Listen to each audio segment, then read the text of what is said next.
You notice that in the poem it mentioned Dr. Rainey.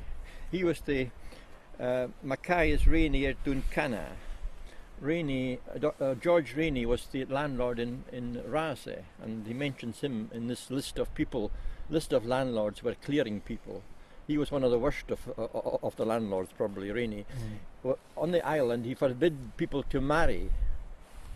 And there was one person disobeyed him and got actually married and tried to build himself a little bothy to live in. And he sent people to knock down the bothy, and if anybody helped him, they would lose their home as well. So he was quite a cush man.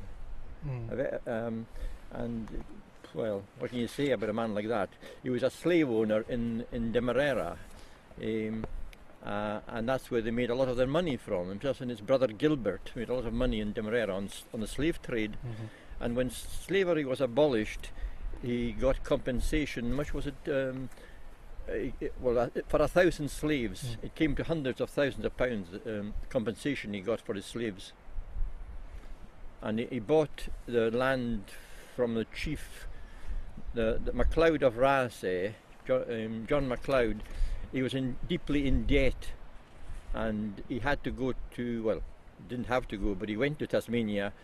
I think I saw the figure of 35,000 guineas that he was paid that he paid John MacLeod for Rase, that George Rainey paid him for Rase. So was Rainey the only landlord, or was no? Well, in this poem, there are he mentions Dr. Martin. He was a laird over in a factor over in Dunvegan. Oh, okay. And then you've got McAllister, and then you've got Big Ewan. He was a farm manager in Glen Brittle.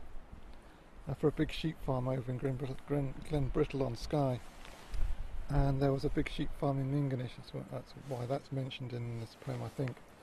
And then Alistair Rurev, he was a factor for Snizort in 1884, and it was so bad that actually the people petitioned him or asked for him to be dismissed for his activities, I believe. How important do you think it is that's been documented in the poetry? How important is it that all this has been